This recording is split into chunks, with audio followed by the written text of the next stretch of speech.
బాపట్ల జిల్లాలో రథసప్తమి వేడుకలు ఘనంగా జరిగాయి. చీరాల మండలం జాండ్రపేటలో కొలువైన శ్రీ సూర్యనారాయణ స్వామివారి భక్తులు ప్రత్యేక పూజలు చేశారు.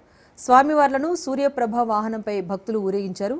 సూర్యనారాయణునికి క్షీర, పంచామృత, సుగంధ ద్రవ్యాలతో అభిషేకాలు చేసి ప్రత్యేక పూజా కార్యక్రమాలు నిర్వహించారు. చీరాలలో పులకాల వద్ద చేసి ఉన్న శ్రీ ఉషా ఛాయ పద్మినీదేవి సమేత సూర్యనారాయణ స్వామివారి దేవస్థానమునందున ఈ రోజున ఉదయము ప్రాతకాలము 5 గంటలకు స్వామివారికి అష్టోత్తర శత క్షీరాభిషేకము తదుపరి అలంకరణ పూజా కార్యక్రమం జరుగుతూ ఉన్నది. అశేషముగా భక్తులు స్వామివారి దర్శించుటకు వస్తూ ఉన్నారు. సప్తాస్వర్ధమారూఢం ప్రచండం కశ్యపాత్మజం శ్వేత పద్మధరం దేవం విభుం తం సూర్యం ప్రణమామ్యహం. స్వామివారి యొక్క 7 అశ్వవాహనాలు రథమెక్కేసి మన అందరినీ కూడాను యావత్వ విశ్వాన్ని కూడాను తాను యొక్క జయ